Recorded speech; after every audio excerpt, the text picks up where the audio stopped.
শুরুতে খুব গরম, পেজ দিবে না। আমরা বলি দিস না, তোকে পেজ লাগবো না। কেন? আমগো আপাই শিখাইয়া গেছে পেজ ছাড়াও তরকারি রান্ধন যায়। খামো না তোকে পেজ। যেই মেরুদণ্ড সোজা করে একটু বইছি, লাগবো না পেজ। এখন দেখি বস্তা সামনে লইয়া বয়া বয়া কান্দে। দাদা কি খবর? দাদা দিনকাল ভালো যাচ্ছে না দাদা। কেন? কি সমস্যা? বাংলাদেশিরা পেজ নিচ্ছে না দাদা। তো তোরা খা। আল্লাহর কসম খায়া কই, আমি আপনাকে হিতাকাঙ্ক্ষী হুজুর, আমারে ভুল বুঝেন না। আল্লাহু আকবার। শয়তান যার হিতাকাঙ্ক্ষী হয় তার আর শত্রু লাগে না। ভারত যার বন্ধু হয় তারও যেমন শত্রু লাগে না। এই 16 বছর আমাদেরকে শুধু এই বয়ান গেলানো হয়েছে, ভারত আমাদের বন্ধু। বন্ধু কত কিছু দেয়, সুবহানাল্লাহ। গরু দেয়, আলু দেয়, চিনি দেয়, পেঁয়াজ দেয়, দেয় আর দেয়, দেয় আর দেয়। যেই বাংলাদেশ থেকে যাওয়ার মাখন যাওয়ার পাইপটা বলাবেন 5 তারিখে কাইটা দিল, সব দেওয়া বন্ধ করে এখন খালি হুমকি দেয়, হুমকি দেয়, হুমকি দেয়। শুরুতে খুব গরম, পেজ দিবে না। আমরা বলি দিস না, তোকে পেজ লাগবো না। কেন? আমগো আপাই শিখাইয়া গেছে পেজ ছাড়াও তরকারি রান্ধন যায়। খামো না তোকে পেজ। যেই মেরুদণ্ড সোজা করে একটু বইছি, লাগবো না পেজ। এখন দেখি বস্তা সামনে লইয়া বয়া বয়া কান্দে। দাদা কি খবর? দাদা দিনকাল ভালো যাচ্ছে না দাদা। কেন? কি সমস্যা? বাংলাদেশিরা পেজ নিচ্ছে না দাদা। তো তোরা খা।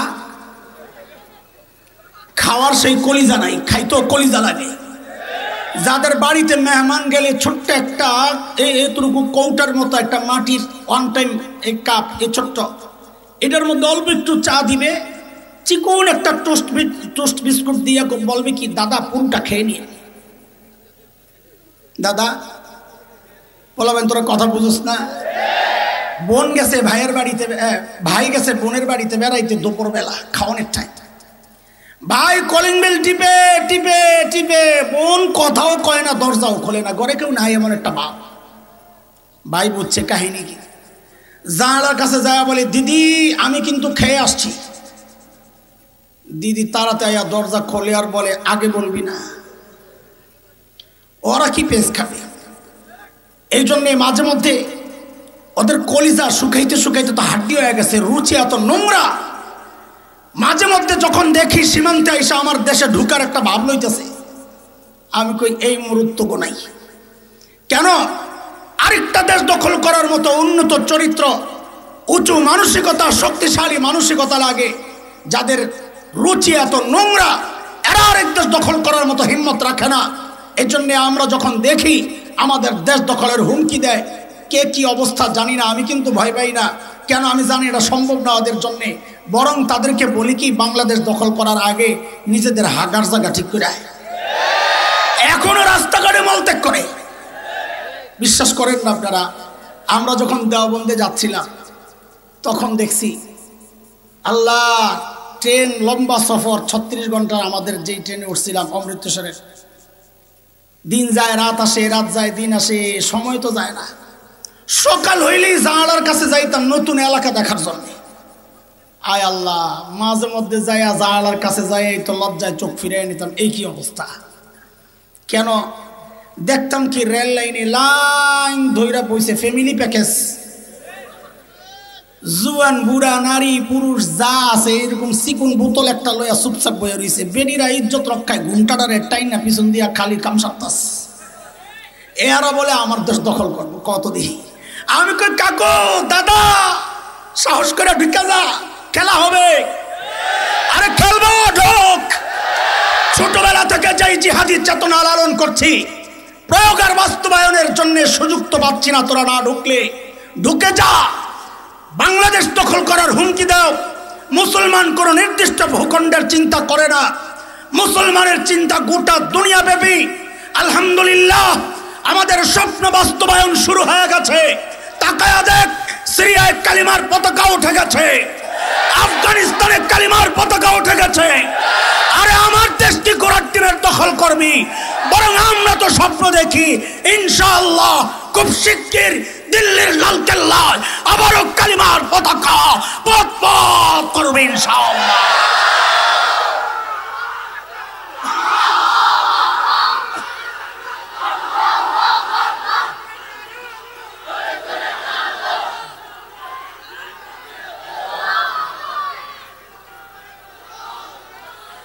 আমরা বরং ওদেরকে বলি বাংলাদেশে ঢোকার আগে উলামায়ে দেওবন্দের ইতিহাস ঐতিহ্য পড়া তারপরে ঢুকো।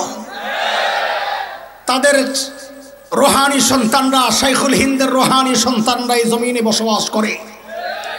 আমার কাবির আসলাফের ইতিহাস হচ্ছে উলামায়ে দেওবন্দের রক্ত যখন এই ভূমিতে স্পর্শ করেছিল, ব্রিটিশ লাল কুত্তারা পালাতে বাধ্য হয়েছে। উলামায়ে দেওবন্দের রক্ত যখন আফগানিস্তানের জমিন স্পর্শ করেছিল, রাশিয়ার শ্বেত ভল্লুকেরা পালাতে বাধ্য হয়েছে। সাম্প্রতিক কালে তালেবানের শরীর হয়ে যখন আবার উলামায়ে দেওবন্দের রক্ত আফগানিস্তানের জমিন স্পর্শ করেছে, আমেরিকা, নেটো, লাল কুত্তারা ল্যাজ গুটায়া পালাতে বাধ্য হয়েছে। এটা হচ্ছে অতীতে। নতুন প্রজন্মের নতুন পয়গাম শুনে রাখ, আবার যদি সুযোগ আসে, তোদের পূর্বপুরুষরা তো পালাতে পেরেছে, আল্লাহর কসম এবার যদি সুযোগ পাই আর টাকা পালাতে দেওয়া হবে না, পালাতে দেওয়া হবে না। শয়তানকে আল্লাহ তাআলা যখন তাড়াইয়া দিয়েছিলেন আল্লাহর হুকুম অমান্য করার কারণে, শয়তান আসার আগে আল্লাহকে একটা হুমকি দিয়ে আসছে। কি হুমকি? যে যাদের কারণে আমাকে তাড়াইছে না, আমি কিন্তু এদেরকে ছাড়বো না। শয়তান বলে, قال فبما أغويتني لأقعدن لهم صراطك المستقيم। আল্লাহ যাদের কারণে আমাকে তাড়াইছে না, আমি ওদেরকে ছাড়বো না। তারা যেই রাস্তা সিরাতে মুস্তাকিম ধরে আপনার কাছে পৌঁছবে, আমি ওই রাস্তায় বসে যাব, আসতে দিব না। শয়তান বড় বাটপার না চালাক? আপনারা বলেন, আমার সাথে একটু কথা বললে আমি অল্পতেই আমার কথাটা গুছাইতে পারবো ইনশাআল্লাহ। বলেন, শয়তান চালাক না বাটপার? চালাক হইলে তো আল্লাহর কথা মানত। যার মাথায় মগজ আছে সে তার রব চিনে, রবকে মানে। কোরআনের কথা সূরা আলে ইমরানে আল্লাহ বলেছেন, ইন্না ফি খালকিস সামাওয়াতি ওয়াল আরদি ওয়া ইখতিলাফিল লাইলি ওয়ান নাহার লাআয়াতিন লিউলিল আলবাব। যার মাথায় মগজ আছে সে তার স্রষ্টা চিনে, যে স্রষ্টা চিনে স্রষ্টা মানে। শয়তান রবের কথা শোনে নাই, বোঝা গেল মাথায় ঘেলু নাই, চালাক না তো কি? একটু কথা বলেন। বাটপাররা কোনোদিন মানুষকে এক পদ্ধতিতে ধোঁকা দেয় না, ধরা পড়ে যাবে। এক এক সময় তার এক একটা। শয়তানও আল্লাহকে এই কথা বলেছে, আল্লাহ আমি আপনার বান্দাকে যে ধোঁকা দিব পদ্ধতি একটা গ্রহণ করব না। সূরা আরাফের 17 নম্বর আয়াত শয়তান বলছে, সুম্মা লাআতিয়ান্নাহুম মিন বাইনি আইদিহিম ওয়া মিন খালফিহিম ওয়া আন আইমানিহিম ওয়া আন শামাইলিহিম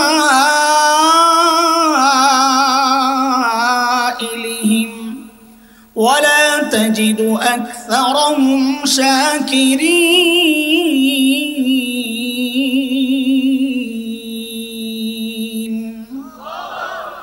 এ যুবক, আমি দিক বলবো, তোমরা সংখ্যা বলবা। শয়তান বলে আমি ধোঁকা দিব সামনে দিয়ে। বলো বলো বলো বলো, সংখ্যা বলবা। সামনে দিয়ে, পেছন দিয়ে, ডান দিয়ে, বাম দিয়ে, কটা হইল?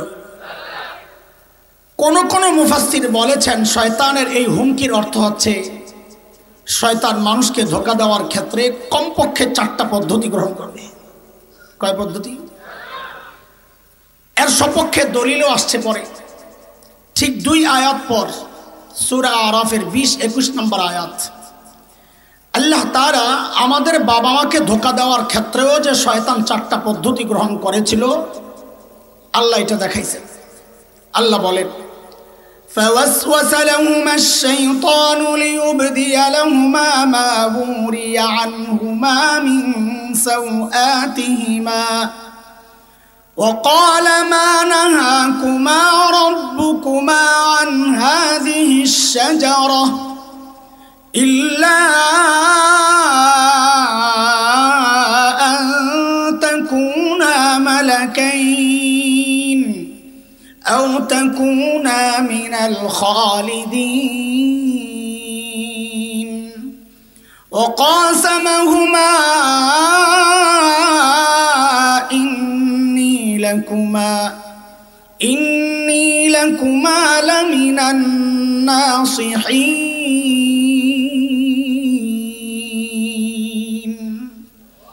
পদ্ধতি কয়টা? তাড়াতাড়ি তাড়াতাড়ি তাড়াতাড়ি বললে আমি কথাটা অল্পতে গুছাইতে পারবো। কয়টা?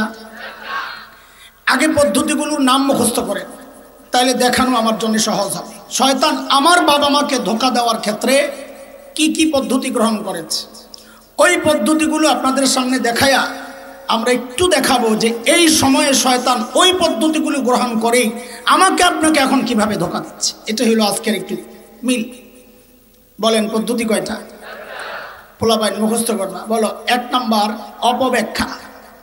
বলেন বলেন পদ্ধতি কয়টা? 1 নাম্বার। আবার আবার 2 অপপ্রচার, শয়তানের ধোঁকা দেওয়ার পদ্ধতি। 2 নাম্বার কি? 3 নাম্বার অপব্যাখ্যা, টোপ টোপ। 3 নাম্বার কি? বলেন। টোপ বুঝেন তো? আপনার এলাকায় মূলা হয় না? মূলা দেয় না? মূলা ঝুলে, এটা মনে রাখতে পারবেন না মূলাটা ভালো করে? তো বলেন 3 নাম্বার কি? আরে মূলা কর। 3 নাম্বার কি? 4 নাম্বার নেক্সুরতে ধোঁকা। বলেন 4 নাম্বার পদ্ধতি। আমি আবারও জিজ্ঞেস করি। 1 নাম্বার অপব্যাখ্যা, মাশাআল্লাহ। 2 অপপ্রচার। 3 মূলা, সাবাস। 4 নেক্সুরতে ধোঁকা। চলেন আপনারা এই নামগুলো মুখস্থ রেখেন আর একটা একটা দেখতে থাকেন। শয়তান যায় সর্বপ্রথম ধোঁকা দিছে যেই পদ্ধতিতে, ওই পদ্ধতির নাম শয়তান যায় জিজ্ঞেস করতেছে, হুজুর ফল কেন খান না? হুজুর আমি বললাম, শয়তান বলে নেই আর কি, ভাব ওঠানোর জন্য কথা। ফল কেন খাচ্ছেন না?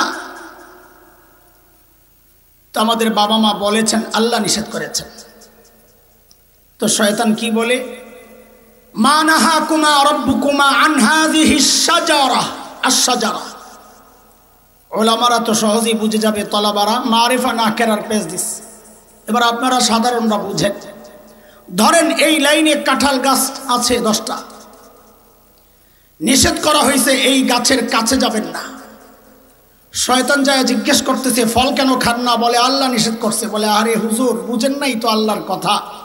আল্লাহ এই যে 1 নাম্বার গাছ আশ-শাজারা নির্দিষ্ট, এই 1 নাম্বার গাছের ফল খাইতে নিষেধ করেছেন, আরো যে 9 গাছ রয়ে গেছে ওটা তো নিষেধ করে নাই। তাইলে আল্লাহর কালামের সর্বপ্রথম ব্যাখ্যা কে দিল? সর্বপ্রথম তাফসির কে করলো? মুফাসসির হুজুরের নাম কি? কথা বলেন। আরে মুফাসসির হুজুরের নাম কি? কাজী নামের শুরুতে মুফাসসির, 5 তলা টুপি, ইয়া হাবা কাবা, গালের মধ্যে মাখা আটা ময়দা, এটি দেখেই কাইট হয়ে যায় না। আগে খবর লাগান লেখাপড়া করছে কই? শয়তান যে আল্লাহর কালামের ব্যাখ্যা দিয়েছে তাও একজন নবীর সামনে। কার সামনে? জোরে বলেন কার সামনে? তাইলে দুনিয়ায় বর্তমান যে আকাম চলছে এতে অবাক হওয়ার কিছু নাই। কেন? শয়তান আল্লাহর কালামের ব্যাখ্যা দিয়েছে একজন নবীর সামনে। এখন শয়তানের দোসররা শরীয়তের ব্যাখ্যা দেয় নবীর ওয়ারিস ওলামাদের সামনে। সিস্টেম নতুন না পুরান? বলেন বলেন। রাস্তায় রাস্তায় গান গায়ে বেড়াতো, উনিও এখন মুহাদ্দিস। তিনি নাকি সিয়াসিত্তার সব পড়ে লেছে মমতাজ বেগম। সিয়াসিত্তা পয়রা আবার ফাইটটা যায় গানায় কেমনে? ফতুয়া দেয় ফতুয়া। আমরা অবাক হই না কেন? শয়তান আল্লাহর কালামের ব্যাখ্যা দিয়েছে নবীর সামনে।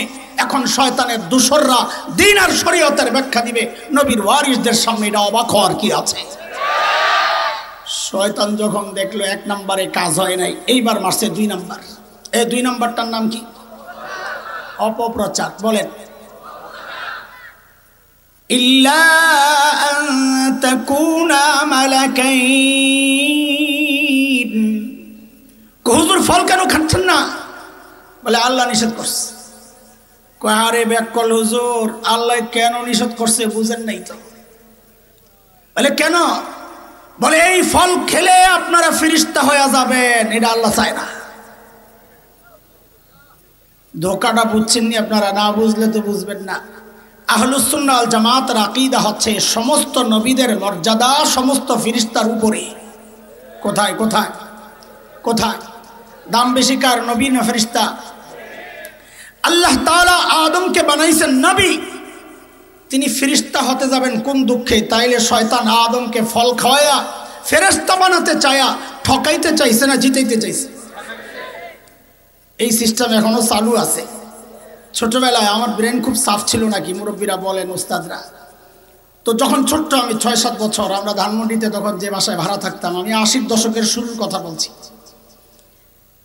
তো বাড়িওয়ালার মেয়েরা ছেলেরা আমাকে নিয়ে পড়াইতো বাংলা ইংরেজি, খুব মজা পাইতো। একবারে বললে পারে, আরে কি জিনিস এটা? তো আমার আম্মাকে বলতেন, খালাম্মা এই মেধাবী ছেলেটারে নষ্ট করেন না। নষ্ট বুঝছেন আপনারা কি? ওই যে আব্বা মাঝে মধ্যে মাদ্রাসা নিয়ে যায়, সায়েন্স ল্যাবরেটরিতে একটা মাদ্রাসা ছিল, এখন মার্কেট হয়েছে, ওখানে নিয়ে যায়। সপ্তাহে একদিন নিয়ে গেলে আর 5 দিন আর যাই না, আমার খুঁজে পাওয়া যায় না। ওই বয়স চলতেছে তখন আমার। ওই সময় বলা হয়েছে আমাকে যেন মাদ্রাসায় দিয়া নষ্ট না করা হয়, আমি বড় দেশ সেরা ডাক্তার হতে পারবো, ইঞ্জিনিয়ার হতে পারবো। এই চক্রান্ত এখনো চলছে ঘরে ঘরে। শয়তান চাইছে নবীকে ফেরেশতা বানাইতে, আর এখন শয়তানের দোসররা চায় আলেম না বানায় ডাক্তার আর ইঞ্জিনিয়ার বানাইতে। দেখেন ডাক্তার ইঞ্জিনিয়ার সব রাগ করেন না, আপনাকে শ্রদ্ধা, আপনি না হইলে আমি চলবো কেমনি? কিন্তু আমার যে সন্তানকে আমি মাদ্রাসায় পড়াইতে চাই তাকে আপনি বাধা দিতে পারেন না। বাংলাদেশে বহু ডাক্তার বেকার ঘুরতেছে, আগে চাকরি দেন, এরপরে আমার ডাক্তার বানাইতে আসে। বহু ইঞ্জিনিয়ার বেকার ঘুরছে, আগে ওদেরকে চাকরি দেন, তারপর কি আলেমকে ডাক্তার বানাইতে আসে। এই জায়গায় আর কথা বললাম না। বলেন পদ্ধতি কয়টা? 1 নাম্বার, 2, 3 মুল্লা না। শয়তানের পর কি বলে? আও তাকুনা মিনাল খালিদিন।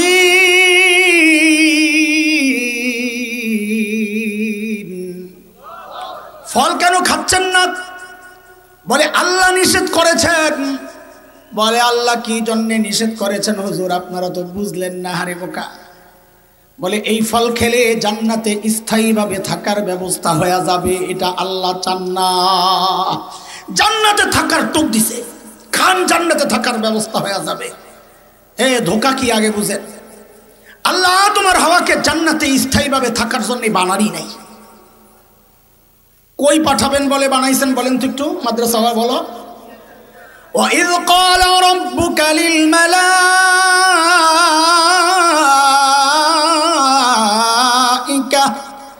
إِنِّي جَاعِلٌ فِي الْأَرْضِ خَلِيفَةً। আল্লাহ কই পাঠাবেন বলে বানাইছেন? জোরে জোরে কোথায়?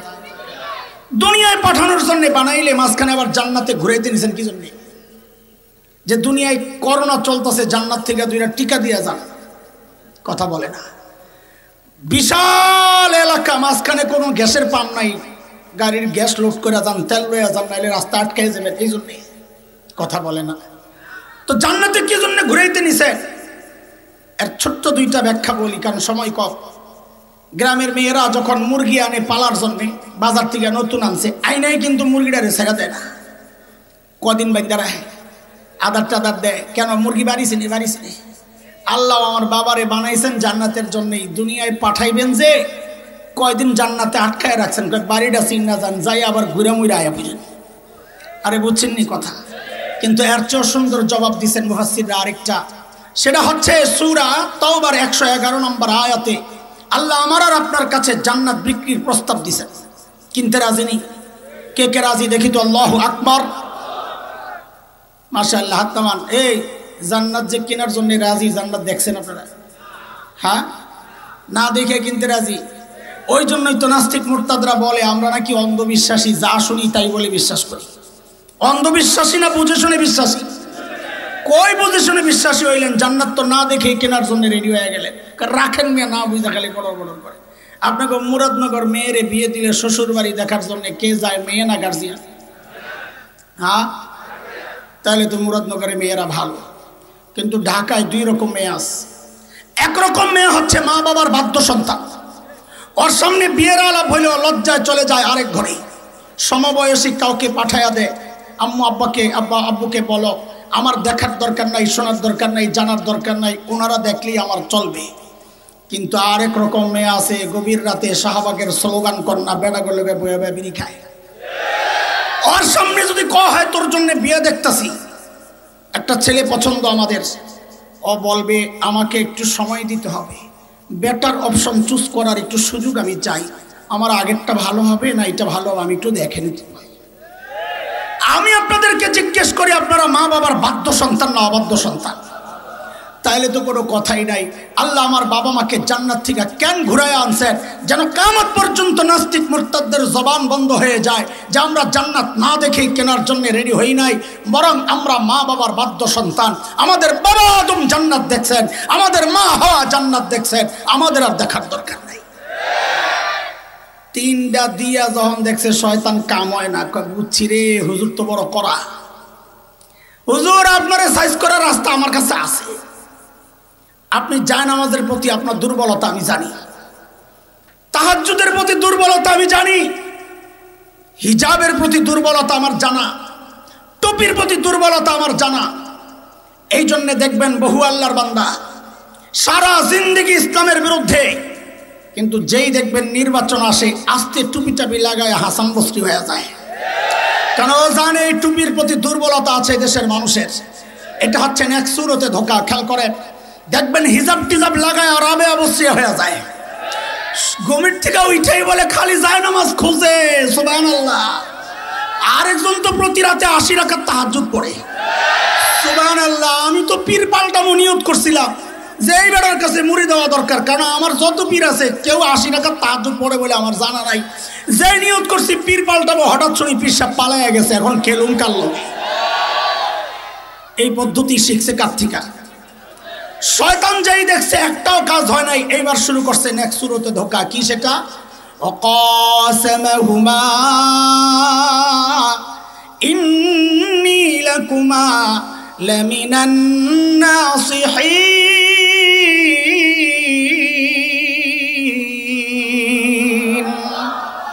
আল্লাহর কসম খায়া কই আমি আপনাকে হিতাকাঙ্ক্ষী, হুজুর আমারে ভুল বুঝেন না।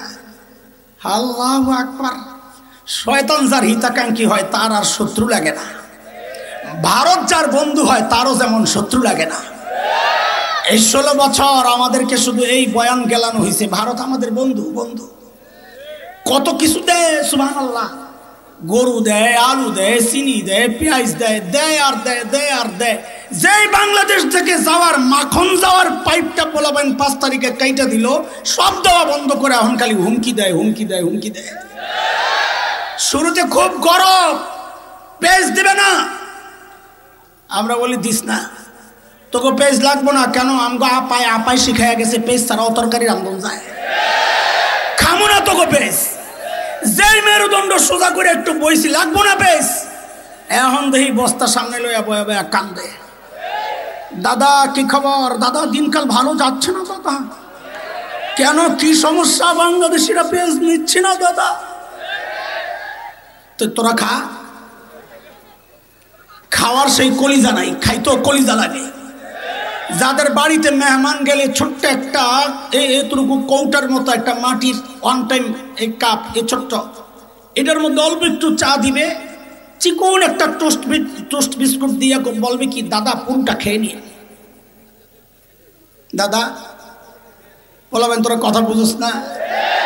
বোন গেছে ভাইয়ের বাড়িতে, ভাই গেছে বোনের বাড়িতে বেড়াইতে দুপুরবেলা খাওয়ানোর টাইম, ভাই কলিং বেল টিপে টিপে টিপে, বোন কথাও কয় না, দরজাও খোলে না, ঘরে কেউ নাই এমন একটা বাপ। ভাই বুঝছে কাহিনী কি, জানালার কাছে যায় বলে দিদি আমি কিন্তু খেয়ে আসছি। দিদি তাড়াতাড়ি দরজা খোলে আর বলে আগে বলবি না, ওরা কি পেস খাবে। এই জন্যে মাঝে মধ্যে ওদের কলিজা শুকাইতে শুকাইতে তো হাড্ডি হয়ে গেছে, রুচি এত নোংরা। মাঝে মধ্যে যখন দেখি সীমান্তে এসে আমার দেশে ঢুকার একটা ভাব লইতেছে, আমি কই এই মুহূর্ত নাই। কেন? আরেকটা দেশ দখল করার মতো উন্নত চরিত্র, উঁচু মানসিকতা, শক্তিশালী মানসিকতা লাগে, যাদের রুচি এত নোংরা, এরা আরেক দেশ দখল করার মতো হিম্মত রাখে না। এই জন্য আমরা যখন দেখি আমাদের দেশ দখলের হুমকি দেয়, কে কি অবস্থা জানি না, আমি কিন্তু ভয় পাই না। কেন? আমি জানি এটা সম্ভব না ওদের জন্যে।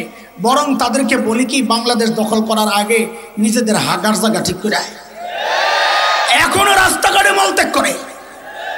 বিশ্বাস করেন না আপনারা, আমরা যখন দেওবন্দে যাচ্ছিলাম তখন দেখছি আল্লাহ, ট্রেন লম্বা সফর 36 ঘন্টার, আমাদের যেই ট্রেনে উঠছিলাম অমৃতসরের, দিন যায় রাত আসে, রাত যায় দিন আসে, সময় তো যায় না। সকাল হইলেই জানালার কাছে যাইতাম নতুন এলাকা দেখার জন্য। আয় আল্লাহ, মাঝে মধ্যে যাইয়া জানালার কাছে যাই তো লজ্জায় চোখ ফিরিয়ে নিতাম, এই কি অবস্থা। কেন? দেখতাম কি রেল লাইনে লাইন ধইরা বইছে ফ্যামিলি প্যাকেজ, জুয়ান বুড়া নারী পুরুষ যা আছে এরকম চিকুন বোতল একটা লইয়া চুপচাপ বইয়া রয়েছে। বেডিরা ইজ্জত রক্ষায় ঘুমটাডারে টাইন না পিছন দিয়া খালি কামসাতাস। এরা বলে আমার দেশ দখল করবো কত দিই। আমি কই কাকু দাদা সাহস করে ঢুকা যা, খেলা হবে। আরে খেলবো, ঢোক। ছোটবেলা থেকে যাই জিহাদি চেতনা লালন করছি, প্রয়োগ আর বাস্তবায়নের জন্য সুযোগ তো পাচ্ছি না। তোরা না ঢুকলে ঢুকে যা। বাংলাদেশ দখল করার হুমকি দাও। মুসলমান কোন নির্দিষ্ট ভূখণ্ডের চিন্তা করে না, মুসলমানের চিন্তা গোটা দুনিয়া ব্যাপী। আলহামদুলিল্লাহ, আমাদের স্বপ্ন বাস্তবায়ন শুরু হয়ে গেছে। তাকায়া দেখ, সিরিয়ায় কালিমার পতাকা উঠে গেছে, আফগানিস্তানে কালিমার পতাকা উঠে গেছে। আরে আমার দেশ কি করার টিমের দখল করবি? বরং আমরা তো স্বপ্ন দেখি ইনশাআল্লাহ খুব শিগগির দিল্লির লালকেল্লায় আবারও কালিমার পতাকা পথ পথ করবে ইনশাআল্লাহ।